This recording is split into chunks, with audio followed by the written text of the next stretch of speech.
दोस्तों, आज जिससे भी पूछें कि आप अपने समय का सबसे ज्यादा यूज कहाँ करते हैं, तो सभी का बस एक ही कहना होता है, और वो है इंटरनेट, इंटरनेट और इंटरनेट। और भला हो भी क्यों ना, क्योंकि इंटरनेट ने तो आज एक आम आदमी की लाइफ को भी कुछ खास सा बना दिया है। तो क्या आप भी उनमें से हैं जो इंटरनेट का काफी उपयोग करते हैं? और अगर हैं, तो आपके मन में भी ये सवाल जरूर उठते होंगे कि इंटरनेट का आविष्कार कब हुआ, क्यों हुआ, और आखिरकार हुआ तो हुआ कैसे। तो आज आपके इन सभी सवालों का जवाब लेकर आया है आपका अपना चैनल न्यू डिमांड। इन सभी सवालों के जवाब पाने के लिए बने रहे हमारे साथ।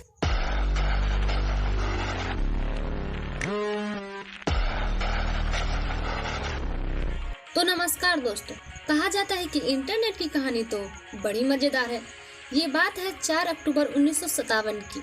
इस दिन पृथ्वी पर एक ऐसी घटना घटी जिसने पूरी दुनिया को बदलने की एक उम्मीद सी दिखा दी। इस दिन रूस में सोवियत संघ के द्वारा दुनिया का सबसे पहला मैनमेड यानी कि मानव निर्मित सैटेलाइट लॉन्च किया गया। और आपकी जानकारी के लिए बता दें कि इस सैटेलाइट का नाम स्पुतनिक था। और इस सैटेलाइट के लॉन्च होने की खबर काफी तेजी से फैली। इस खबर को सुनकर अमेरिका के राष्ट्रपति को बहुत हैरानी हुई, क्योंकि उनका रिसर्च सेंटर भी काफी सालों से दुनिया का सबसे पहला मैनमेड सैटेलाइट बनाने में लगा हुआ था। बट इससे पहले ही सोवियत संघ ने ये कर दिखाया, और इसी को लेकर दोनों देशों के बीच एक वॉर शुरू हुई, जिसे कि आज हम और आप कोल्ड वॉर के नाम से भी जानते हैं। और इसी के कुछ सालों बाद यानी कि 1993 में इस एजेंसी का नाम आरपा से हटाकर डारपा रखा गया, और आखिर में यानी कि 1996 में इस एजेंसी का नाम आरपा ही हुआ। और आपकी जानकारी के लिए ये भी बता दें कि इस एजेंसी की शुरुआत करने के पीछे अमेरिका के राष्ट्रपति का मकसद अपने देश को साइंस और टेक्नोलॉजी में अन्य देशों के मुकाबले आगे बढ़ाना था। और अगर हम बात करें इंटरनेट को बनाने की, तो इंटरनेट जैसी किसी चीज को बनाने की शुरुआत इसी युद्ध से हुई थी। उस वक्त के मल्टीपल कंप्यूटर यानी कि एक से ज्यादा कंप्यूटरों के किसी एक नेटवर्क पे काम करने का कोई साधन ही नहीं था। और उन दिनों आरपा अपने साइंस टेक्नोलॉजी में काफी आगे बढ़ रहा था, बट एक से ज्यादा कंप्यूटर्स की एक साथ काम ना कर पाने की वजह से उनके काम में काफी प्रॉब्लम्स आ रहे थे।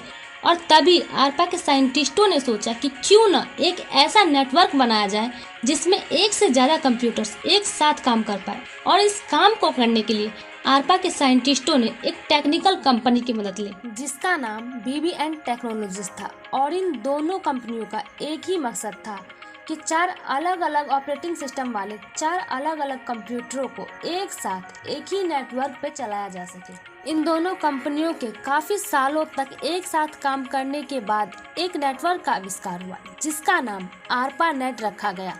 और आरपा नेट दुनिया का सबसे पहला ऐसा नेट बना जिसमें TCP या IP यानी कि इंटरनेट के नियमों का पालन किया गया। और आपको ये भी बता दें कि यहाँ पे TCP का मतलब ट्रांसमिशन कंट्रोल प्रोटोकॉल और IP का मतलब इंटरनेट प्रोटोकॉल है। हालांकि आपने तो IP एड्रेस के बारे में सुना ही होगा। IP एड्रेस का मतलब यही होता है कि इंटरनेट प्रोटोकॉल का एड्रेस क्या है। और अब आप तो ये जान ही चुके होंगे कि इंटरनेट का आना और दुनिया भर में फैलना आरपा की ही देन है।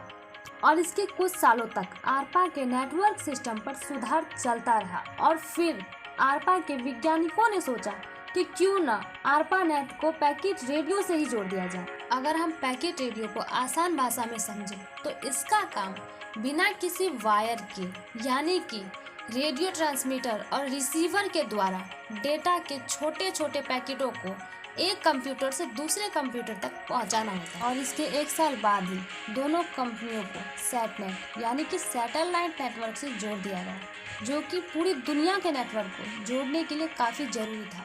और अगर इन सब बातों को शॉर्ट फॉर्म में समझें तो आरपा नेट, परनेट और सैटनेट इन तीनों कंपनियों के आपस में मिलने से एक इंटरनेटवर्किंग का आविष्कार हुआ, जिसे कि आज हम और आप शॉर्ट फॉर्म में इंटरनेट भी कहते हैं।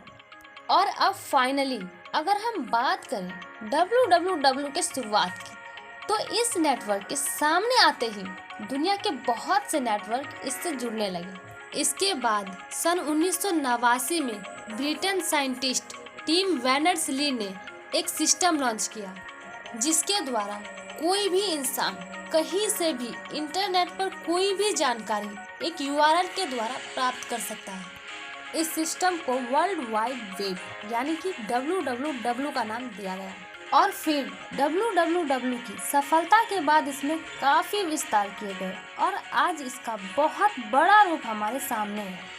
और आज कंप्यूटर तो क्या, हर चीज़ इंटरनेट से जुड़ चुकी है दोस्तों।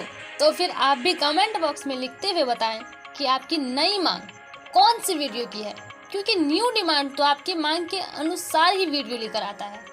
तो इसी के साथ मैं रितु कुमारी आप सभी से अलविदा लेते हुए मिलेंगे फिर एक नई वीडियो के साथ। तब तक के लिए धन्यवाद।